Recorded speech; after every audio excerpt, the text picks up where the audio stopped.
Bonjour à tous, bienvenue dans Vert Politique, l'émission qui donne la parole aux 18-30 ans pendant l'élection présidentielle. Alors aujourd'hui c'est un épisode un peu spécial puisque vous le savez tous, le premier tour de l'élection présidentielle a finalement eu lieu. Nous avons eu les résultats hier soir et donc Emmanuel Macron et Marine Le Pen sont tous les deux qualifiés pour le second tour. Donc la semaine dernière j'ai rencontré 3 jeunes de Vaux-en-Velin puisque là-bas plus de 40% des jeunes sont au chômage. J'ai donc rencontré Constance, étudiante entrepreneur sur les questions de l'identité, Richard, doctorant en social et Engal qui lui est en sciences politiques. L'un d'entre eux donc hésitait entre Hamon et Mélenchon, le deuxième votait lui pour Emmanuel Macron et la troisième s'abstenait. Une discussion autour de ce que veulent les jeunes finalement en politique est très intéressante à l'issue de ce premier tour. Êtes-vous candidat? Quelque chose me dit d'ailleurs que je serai le dernier journaliste de France et de Navarre à vous poser cette question. Première question qui est donc liée à l'actualité. Dimanche, c'est le premier tour des élections présidentielles. Est-ce que vous avez fait votre choix ? On va dire que je suis personnellement entre Hamon et Mélenchon, qui ont des programmes personnellement qui m'intéressent. On va dire que c'est plus des choix personnels, c'est-à-dire par rapport à ma situation, par rapport à ce qu'ils proposent. Alors, qu'est-ce qui t'intéresse juste principalement justement pour toi ? Qu'est-ce qui t'a attiré ? Sachant que je suis plus, on va dire déjà c'est comment on appelle ça déjà, le revenu universel qui avait été proposé. Moi en tant qu'étudiant, je suis obligé de travailler. J'ai pas forcément la bourse et même quand j'ai la bourse, ça ne me suffit pas. Donc avoir ce genre de revenu, ça peut énormément aider. Si un autre candidat le fait sur son quinquennat, pourquoi pas. Pour le moment, après, il y a ces deux personnages-là qui le proposent. J'ai déjà choisi pour qui je voterai, donc ce sera pour Emmanuel Macron.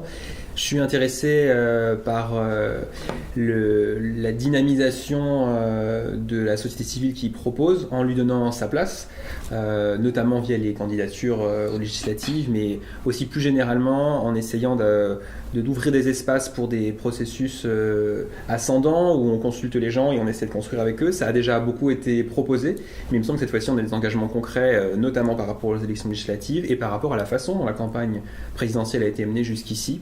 Alors toi Constance, pas de candidat ? Non, pas de candidat, du coup abstention. Du coup c'est les premières élections présidentielles auxquelles je peux prétendre donner une voix, mais du coup je ne donnerai pas ce bout de papier parce que on peut considérer que c'est une voix, ok, mais est-ce que c'est ma voix ? Et moi c'est ce qui me dérange en fait. Dans ce processus-là dit démocratique, c'est que on va voter pour un candidat. Celui qui aura le plus de voix va être élu. Il sera élu même si au niveau de l'abstention, il y a une majorité de Français qui s'abstient de voter. Et pour moi, c'est une des choses qui me pose le plus de problèmes, c'est que les votes blancs ne sont pas... Même s'ils sont comptés, ils ne sont pas pris en compte. Si pour moi, les votes blancs étaient pris en compte, j'irais voter et j'irais voter blanc. Et j'irais voter blanc à chaque fois jusqu'à ce qu'on me présente un personnage, parce que c'est ce qu'il est, le président, en fait, c'est un personnage politique supposé représenter la population. Quand je vois ce qui s'est passé, par exemple, c'était en 2014, des municipales, et qu'on voit je dis pas que c'est grâce à l'abstention, mais du fait de l'abstention, on a une Marine Le Pen maintenant qui va sur les plateaux télé et qui se vante d'être le premier parti de France. Alors qu'on sait très bien européennes, d'abord. Voilà.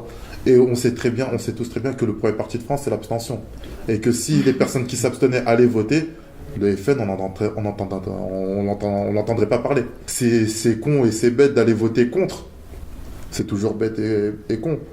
Mais on n'a pas envie de revivre certaines périodes dans ce pays. Même si des périodes de stress. Voilà, des périodes de stress et autres. Même si, par exemple, pour moi, j'ai la nationalité française, mais je pense à toutes ces personnes aussi qui sont en France, qui vivent depuis un certain moment, qui n'ont pas la nationalité française.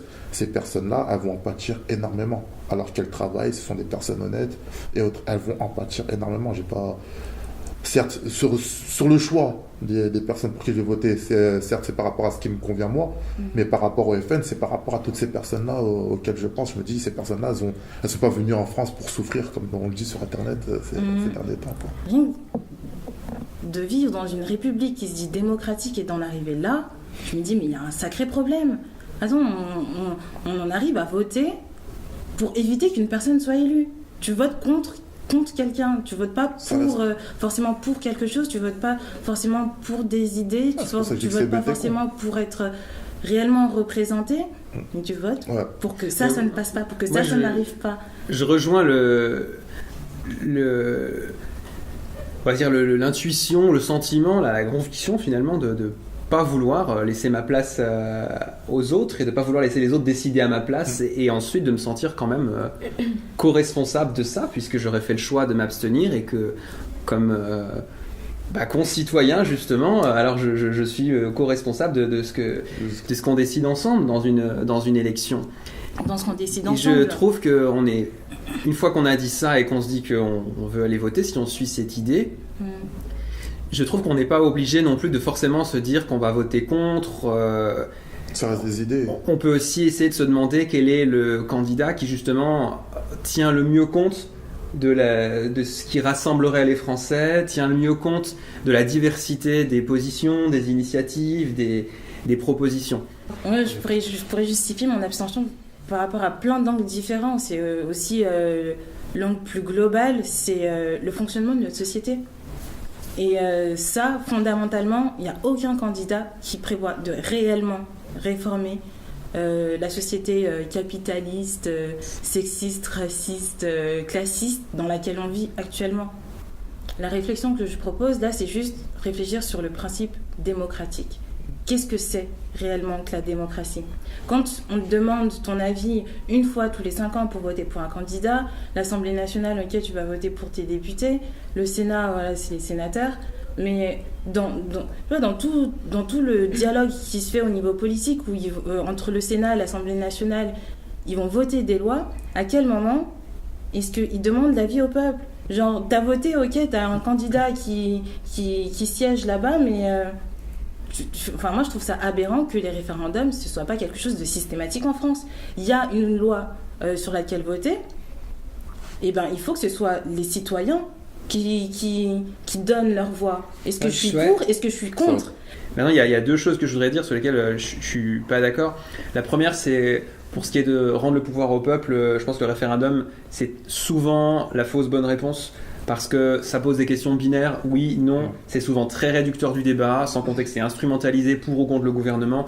Je trouve que c'est rarement constructif. Il y a sûrement des moments où c'est pertinent. Alors réformons le référendum. Qu'est-ce qu'il faudrait faire justement ? Moi, c'est des questions, voilà. Des assemblées consultatives à des échelles différentes. Juste, tu vois, sur le principe... Comment déjà la société française s'organise ? C'est qu'il y a des découpages qui sont faits. Il y a des découpages régionaux, départements, des villes, des communes, des quartiers. Du coup, c'est ok, il faut prendre une décision sur un point. Et bien d'abord, on va s'organiser par quartier. Ok, ce quartier, qu'est-ce qui... Enfin, on épluche vraiment, on décortique, on essaye de comprendre, on réfléchit ensemble, on prend une décision. Et du coup, admettons dans une commune, tu as 5 quartiers.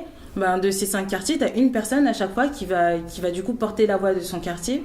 Ils se seront mis chacun d'accord sur quoi ils allaient plancher. Ensuite, ces 5 se réunissent et puis se mettent d'accord. Ça va prendre du temps, c'est sûr, hein, ça va demander énormément de temps. Mais il faut prendre le temps. Ces 5 vont se mettre d'accord. De ces 5-là, il y en a un qui va représenter. Et ensuite, tu vois... Il va porter le message. Exactement. Et c'est ce qui va se passer. Et au final, quand il faudra demander, il faudra donner une réponse au niveau national... Et ben la voix qui va être portée sera le reflet de la somme du de tout. Toute la discussion qu'il y a pu avoir à la base. Qu'est-ce que vous en pensez ? Et ça, je trouve ça hyper intéressant. C'est peut-être idéaliste, mais c'est faisable. Et je trouve que c'est pour moi beaucoup plus concret que ce qu'on évoquait sur le début de la discussion, parce que tout ce discours sur le système, les décisions de l'État qui viennent d'en haut, les politiques, les grandes entreprises...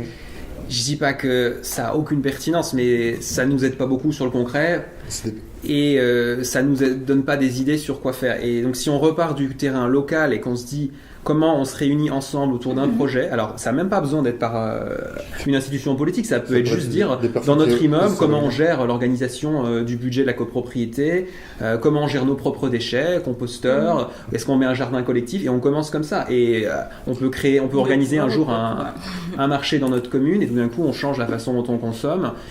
Et donc, il me semble qu'il y a beaucoup d'espaces qui sont disponibles et qui tient qu'à nous d'investir. Mais après, savoir est-ce que ce genre d'initiative va avoir un impact, déjà, il y a déjà les réunions de quartier. Et est-ce que déjà ça marche? Même moi, je n'y vais pas forcément. Ouais. Alors pourquoi? C'est intéressant. Après, Pourquoi le truc, c'est comme pour tout, c'est le premier truc, c'est le rejet en gros de la politique. Donc tout ce qui se rapproche de près ou de loin à la politique, ils vont pas forcément s'en rapprocher. Connecté en tout cas. Ouais, on va ils vont dire, pas- non, oui, c'est ils vont pas- regarder le truc de loin, ils vont se dire, de toute façon, je vais y aller, qu'est-ce que je vais leur dire? Ouais. Qu'est-ce que je vais faire? On va même pas m'écouter, je vais peut-être dire un truc, ça ne sera pas écouté. Après, il faudrait qu'il y ait un exemple et qui soit montré au reste de la France où on voit des personnes qui montent un projet, qui soient écoutées et qui ait une réelle finalité. Comme elle le dit, ça prendra du temps. Et pourquoi il faudrait Mais attendre oui, d'avoir mais- un exemple? Non, parce que- Faisons-le, non, créons-le. On a Alors, besoin de non, modèles, d'accord, c'est pas ça, on c'est a pas ça. besoin de voir que c'est Écoute, viable. écoute, tu vois.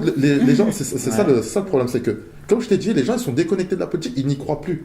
Ils ne veulent pas. Tu peux leur ramener une personne qui a toutes les meilleures idées, tout je sais pas quoi, ils y croient plus. Mais moi, Ils je vont demande faire pas ça aux gens de faire confiance. Non. Je demande même pas aux Même gens de si- faire confiance à des représentants et Mais tu- de voter pour eux, même si moi je décide de voter, mais c'est pas ce qui est important. Ce qui est important, je trouve, c'est de se dire mais moi j'y vais et je ferai de cette réunion Après- ce que moi, plus mon voisin, C'est pour plus ça- mon autre voisin en feront. Ouais, mais Et après, y a rien d'autre que ce mais que après, nous faisons. La Après, manière dont le tu vois les problème, choses, c'est que c'est Ouais. pas la même manière dont les gens, il y en a, ils ont besoin d'un exemple pour dire ah ouais, ça marche, bah Exactement. vas-y, j'y On a vais. besoin Je suis de- d'accord, Ils ont- mais dans ils ont ce cas-là, besoin- ils ont besoin de ça. faisons comme puisqu'on en parle tous les trois Oui. ce soir et que ça a l'air de nous intéresser Ouais, tous les voilà. trois, faisons-le Faisons- l'exemple. Après nous-mêmes, on est déjà dans voilà. on est déjà dans cette. C'est comme ça qu'on commence, non? Ouais, voilà, c'est comme ça qu'on commence. Après, le truc, c'est ce problème-là, c'est que.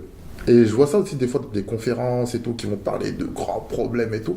Les trois quarts du temps, les personnes qui viennent dans ces choses-là, c'est des personnes qui sont. C'est comme si on prêchait à des convertis, des personnes Ouais. qui sont Je suis déjà d'accord avec lancées toi. dedans. Alors comment on va aller chercher ces gens qui sont c'est- pas convertis? c'est un autre- c'est en leur montrant du concret. Quand tu leur montres du concret, les gens, ok, Est-ce que c'est c'est concret, pas on y ça va. que les politiques En leur fassent en montrant- fait? C'est pas Parce les que politiques, il faut pas c'est que ce parce soit les que- politiques. Ouais, il Le faut problème, c'est que Alors, si c'est les politiques, Alors du coup nous, oui mais il faut alors que ça vienne du bas, c'est- il faut que ouais. ça vienne du bas de comme eux, des personnes qui sont comme eux, qui sont Ouais. proches d'eux, qui arrivent à faire des choses auxquelles Ouais. ils s'imaginaient pas le faire et se dire ah ouais, si lui à côté de moi il a réussi à le faire, et ben oui, moi aussi je peux le Quand faire. tu vas voir ton Si c'est voisin un- si et c'est un que tu lui politique. dis moi j'ai fait ça avec mon association de basket, j'ai proposé ça cette va idée à la plus. réunion de copropriété, j'ai que ça convaincu s'est la Ça a réalisé. mairie. marché, mais alors Et il que faudrait ça a plus de marché. confiance entre les Que au moins, élus, par exemple, du coup, j'ai les proposé- représentants. Par exemple, si Bah ouais. tu vas voir ton voisin, tu dis voilà, j'ai proposé 3 projets parce que tous les projets ne vont pas se réaliser. On est d'accord. Tu dis j'ai proposé 3 projets. Sur les 3 projets, il y en a au moins un qui s'est réalisé.